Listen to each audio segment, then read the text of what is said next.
नमस्कार, स्टेट उत्तराखंड देख रहे हैं आप और मैं हूं आपके साथ सोहन सिंह।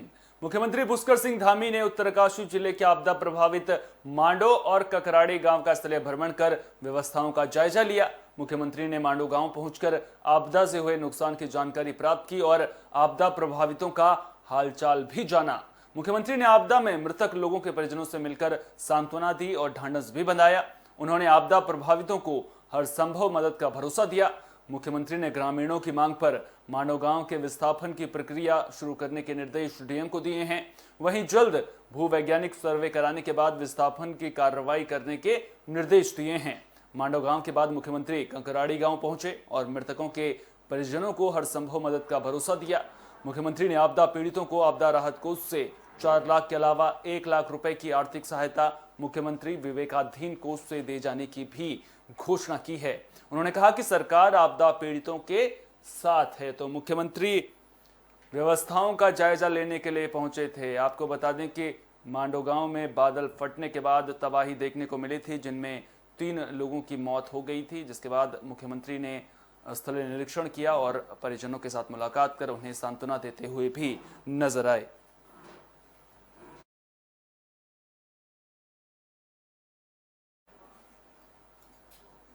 बद्रीनाथ हाईवे पर ऋषिकेश तोता घाटी के पास चलती कार पर पत्थर गिर गया। अचानक पहाड़ी से पत्थर गिरने पर कार सवार 3 लोगों में से एक व्यक्ति गंभीर रूप से घायल हो गया।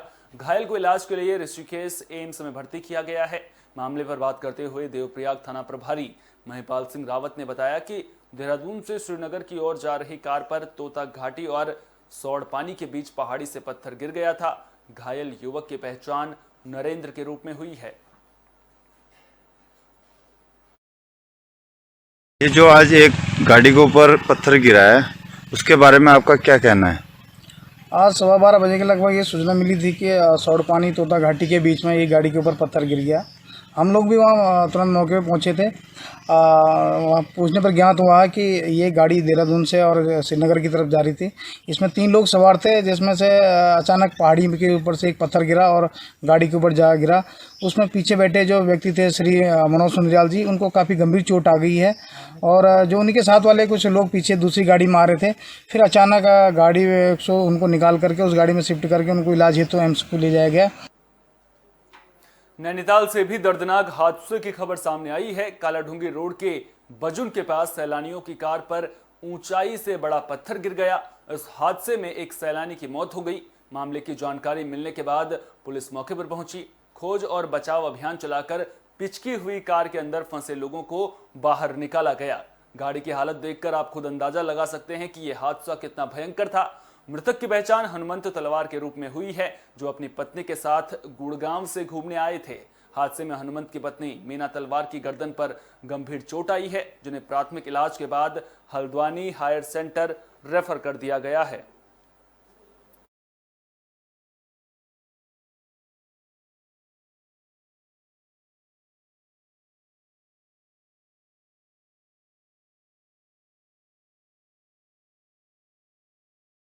तो आपको बता दें कि लगातार पहाड़ों पर बरसात हो रही है, जिसकी वजह से पहाड़ खिसकने लगे हैं, सड़क पर मलबा आने लगा है और बड़े बड़े पत्थर पहाड़ से गिर रहे हैं, जिसकी वजह से पहाड़ों पर इन दिनों गाड़ी चलाना बेहद मुश्किल हो जाता है। एक तो रास्तों पर गाड़ी स्लिप होने का डर लगा रहता है, उसके अलावा पहाड़ से भी पत्थर गिरते हैं। इसी की 2 खबरें हमने आपको लगातार दिखाई हैं, जिनमें पहाड़ से गिरा पत्थर गाड़ी पर गिरा और आपको बता दें कि हादसे में एक व्यक्ति की मौत भी हुई है।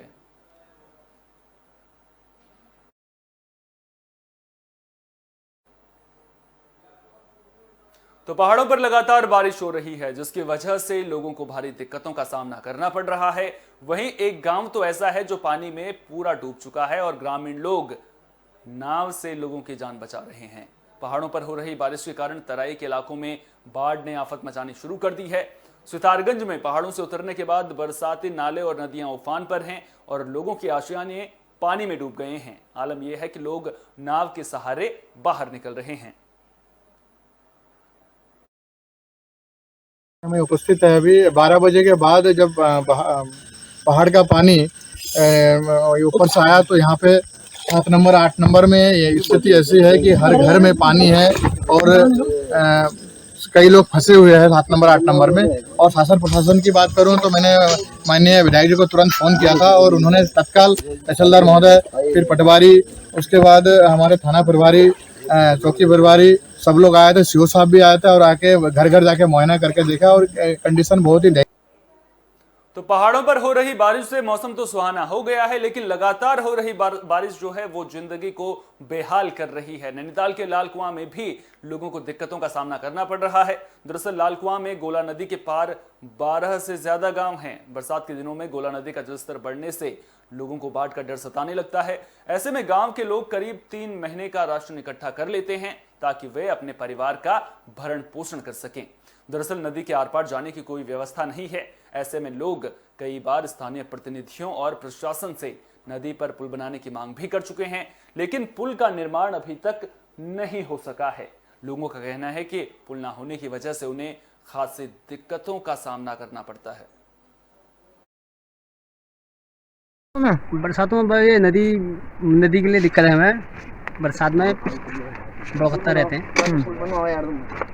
करीब कितने गांव हैं वहाँ? गाँव कम से कम 40-50 गाँव हैं। अच्छा, फिर कैसे व्यवस्था करते हैं पानी, खाने की, रहने की? पानी दिक्कत होती है। राशन तो 3 महीने के लिए स्टॉप कर देते हैं हम। जिला प्रशासन में कोई अधिकारी, नेता वगैरह कोई आता दिखने? ना कोई नेता आता नहीं। फिर कैसे पार होते हैं, कैसे जाते हैं? ये नदी से पार होते हैं। राशन थोड़ा कम, नदी में पानी रहता तो पार होके आते हैं, कुछ सामान ले आते हैं। एक पुल की मांग थी कई समय से, वो अभी तक पूरी नहीं हुई है। क्या कहते हैं, क्या होना चाहिए? होना चाहिए पुल होने चाहिए। हमारे जो स्वास्थ्य खराब हो जाता है तो इसके लिए बहुत तकलीफ होती है हम लोगों को। अस्पताल भी नहीं है, अस्पताल कोई नहीं ठहरा हुआ है, दिक्कतें होती हैं बहुत। तो लगातार हो रही बारिश से उत्तराखंड में लोग परेशान नजर आ रहे हैं। मसूरी में भी लगातार बारिश की वजह से भूस्खलन हो रहा है। मसूरी देहरादून रोड भी कई जगहों से टूट गई है, जिसकी वजह से यातायात प्रभावित हुआ है। प्रशासन जेसीबी की मदद से सड़क से मलबा हटाने का काम कर रहा है। गलोगी पावर हाउस के पास पहाड़ी से लगातार मलबा और बड़े पत्थर आने के कारण दुर्घटना का खतरा लगातार बना हुआ है। दरअसल इस रास्ते के चौड़ीकरण के नाम पर बड़े बड़े पहाड़ों को काटा गया है, जिसकी वजह से लगातार बड़े बड़े पत्थरों के गिरने का सिलसिला जारी है और पर्यटकों को खासी दिक्कतों का सामना करना पड़ रहा है। वहीं मसूरी टिहरी रोड पर देर रात पहाड़ी खिसकने से ऊपर बने कॉटेज के गिरने का खतरा भी लगातार बना हुआ है। सड़क पर बड़े बड़े पत्थर आने से यातायात प्रभावित हुआ है। तो लगातार पहाड़ों पर बरसात हो रही है और जो ये बरसात है वो आफत बनकर बरस रही है, क्योंकि रास्ते कई जगहों से टूट गए हैं, ग्रामीण परेशान हैं और प्रशासन से उम्मीद की आस लगाए बैठे हैं। प्रशासन भी अपनी ओर से पूरी कोशिशें करता हुआ नजर आ रहा है। लगातार जो रास्ते बंद हो गए हैं वहां पर जेसीबी की मदद से मलबा हटाया जा रहा है, लेकिन जहां पर रास्ते ज़्यादा टूटे हैं वहां पर दिक्कतों का सामना करना पड़ रहा है। वहीं बात करें तो नदियां भी पूरी तरह से उफान पर हैं। बारिश की वजह से गदेरे भी उफान पर हैं, जिसकी वजह से लोगों को परेशानी का सामना करना पड़ रहा है।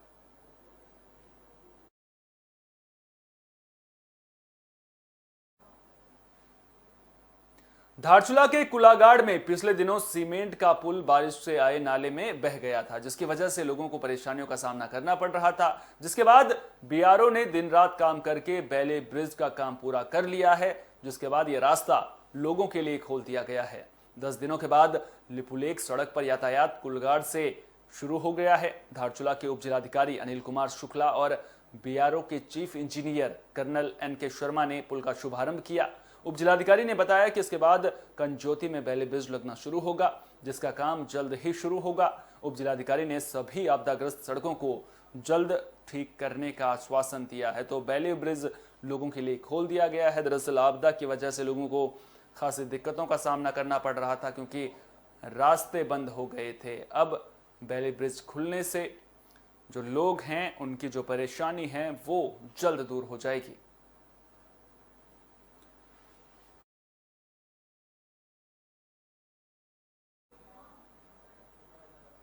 उत्तराखंड विधानसभा चुनाव को लेकर सभी पार्टियों ने ताकत झोंक दी है। इस बार आम आदमी पार्टी भी उत्तराखंड विधानसभा चुनाव में ताल ठोंक रही है, लिहाजा पार्टी लगातार संगठन का विस्तार करने में जुटी है।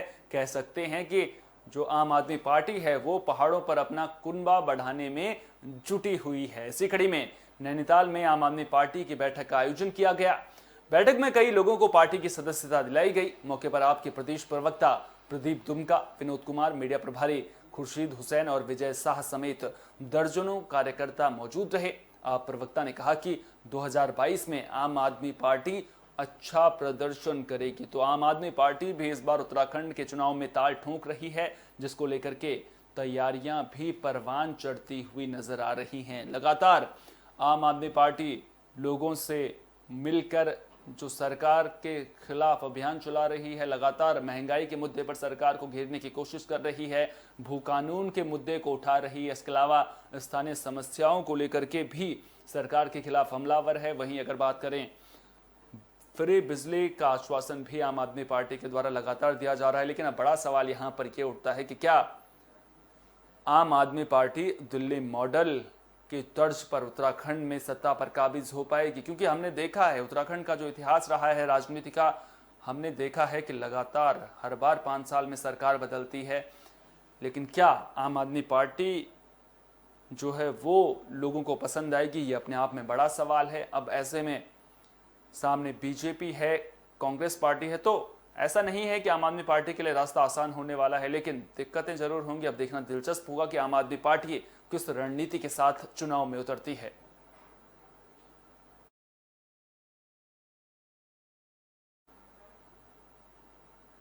कृषि कानून के विरोध में किसान लगातार प्रदर्शन कर रहे हैं। वहीं बाजपुर में किसान आंदोलन को मजबूत करने और युवाओं की आंदोलन में भागीदारी बढ़ाने के लिए पंजाबी संगीतकार जस बाजपा बाजपुर पहुंचे। उन्होंने युवाओं से किसान आंदोलन में बढ़ चढ़कर भागीदारी करने की अपील की।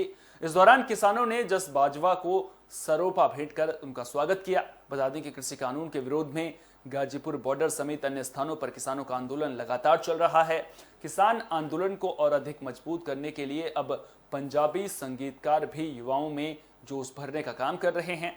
जस बाजवा ने कहा कि सरकार अपनी छवि को बदनाम होने से बचाने के लिए कृषि कानून को वापस नहीं ले रही है। उन्होंने कहा कि किसानों की सरकार के साथ कोई दुश्मनी नहीं है, लेकिन किसान अपने हक की लड़ाई लड़ने के लिए अपने घरों से दूर बॉर्डर पर बैठे हैं और किसान अपना हक लेकर ही वापस लौटेगा।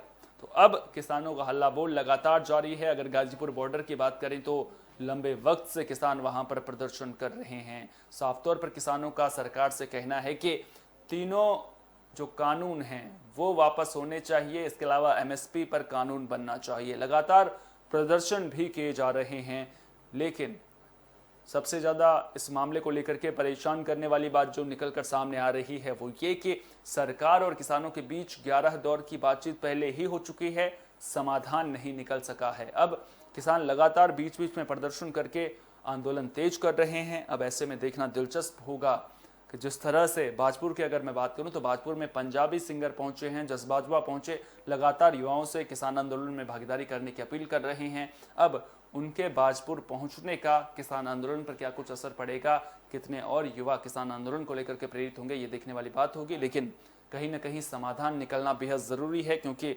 मामला बहुत लंबा खिंचा चला आ रहा है। उम्मीद करेंगे कि सरकार और किसानों के बीच में जल्द ही मामले को लेकर के कोई हल निकल कर सामने आएगा। देखो, पहले तो मैं धन्यवाद करना चाहूँगा यहाँ के बाजपुर क्षेत्र के जितने भी किसान भाई यहाँ पर पहुँचे हैं। हमारा ये किसानी से संबंधित एक प्रोग्राम हमने कल भी किया था और आज भी हमारे लगातार छोटे छोटे प्रोग्राम आगे के शहरों में हैं। और रही बात सरकार की कि ये कानून वापस नहीं ले रही, वो किसान सरकार का एक बहुत बड़ा फेलियर है।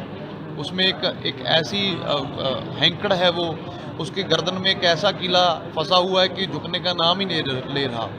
पर किसान कोई सरकार के साथ इन कानूनों के लिए ऐसा नहीं कि हमारी कोई रंजिश है, उनसे हम लड़ रहे हैं। ये हमारे जद्दी पुश्ती हमारे बच्चों के भविष्य का सवाल है, क्योंकि हमारे पास ले देकर अकेले खेत ही बचे हैं और खेती हमारी जद्दी पुश्ती खेती ही चलती आ रही है। ये हमारे विरसे का, हमारी होंद की लड़ाई है। अगर सरकार ने कोई कानून बनाने थे तो पहले जो खेती बगयानी है उनको पूछते कि ये आपके लिए सही है या नहीं।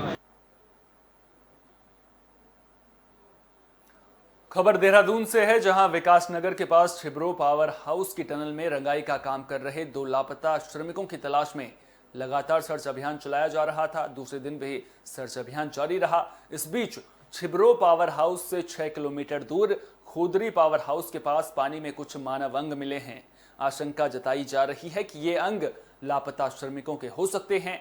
इन अंगों का डीएनए टेस्ट कराया जाएगा।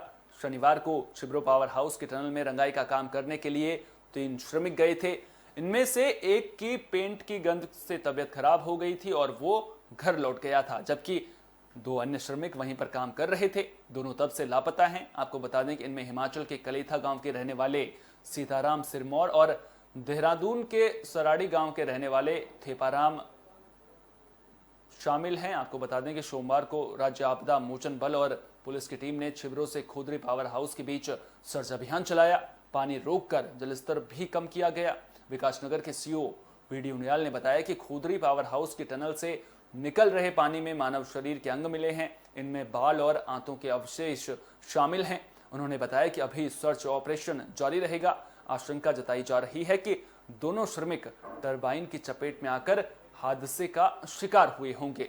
टोंस नदी पर बने छिब्रो पावर हाउस में टरबाइन से गुजरने के बाद पानी भूमिगत टनल के जरिए 6 किलोमीटर दूर खोदरी पावर हाउस में जाता है। यहां पर पावर जनरेशन के बाद ये पानी डाक पत्थर बैराज में छोड़ा जाता है। मानव अंग खोदरी पावर हाउस की टरबाइन से होकर निकले पानी में मिले हैं। छिब्रो पावर हाउस में पेंटिंग काम के दौरान लापता हुए 2 श्रमिकों के मामले को human rights and RTI association ने उत्तराखंड जल विद्युत निगम पर लापरवाही का आरोप लगाया है।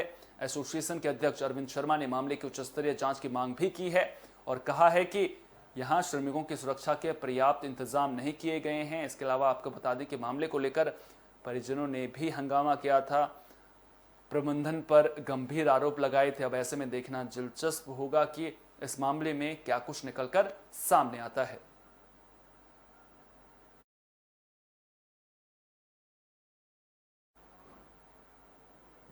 खबर कोटद्वार से है, जहां सुखरौ नदी में डूबने से 15 साल के बच्चे की मौत हो गई। एसडीआरएफ और स्थानीय ग्रामीणों ने करीब 1.5 घंटे की कड़ी मशक्कत के बाद नदी से बच्चे के शव को बाहर निकाला। ग्रामीण डीएम को मौके पर बुलाने की मांग करने लगे और ग्रामीणों ने साफ तौर पर कहा कि जब तक डीएम मौके पर नहीं पहुंचेंगे तब तक वे शव नहीं उठाएंगे। आरोप है कि सुखरौ नदी में मानकों के विपरीत खनन का काम चल रहा था।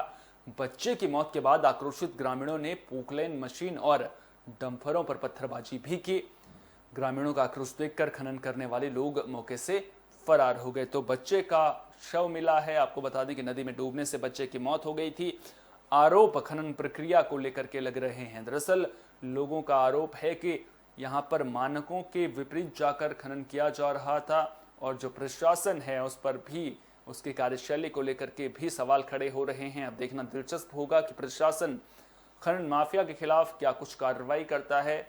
आपको बता दें कि लगातार अवैध खनन को लेकर के प्रशासन सतर्कता बरतता हुआ भी नजर आ रहा है। अब जो बच्चे की मौत हुई है उसको लेकर के जो परिजन हैं वो लगातार अवैध खनन को इसके लिए जिम्मेदार ठहरा रहे हैं। अब ऐसे में देखना दिलचस्प होगा कि क्या प्रशासन इस मामले में जांच करेगा और अगर जांच करता है तो क्या खनन माफिया के खिलाफ कोई कार्रवाई की जाती है या फिर नहीं।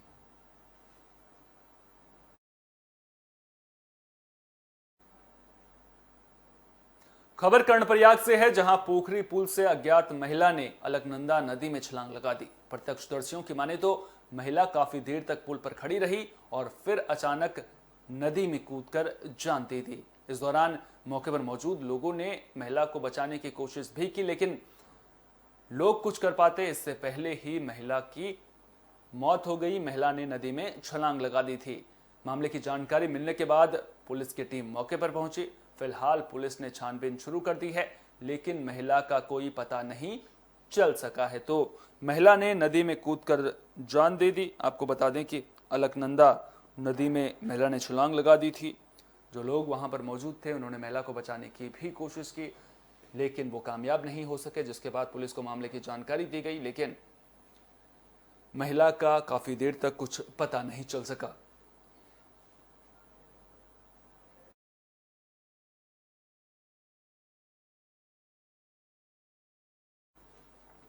तो महिला ने अलकनंदा नदी में छलांग लगा दी, जिसके बाद पुलिस की टीम मौके पर पहुंची। पुलिस ने मामले में छानबीन शुरू कर दी। उसके बाद एसडीआरएफ की टीम को भी बुलाया गया, जिसके बाद एसडीआरएफ की टीम ने सर्च ऑपरेशन शुरू किया, लेकिन काफी देर तक महिला का कुछ भी पता नहीं चल सका है। अब देखना दिलचस्प होगा कि महिला को कब तक नदी से बाहर निकाला जाता है। स्टेट उत्तराखंड में आज के लिए इतना ही। दीजिए इजाजत, नमस्कार।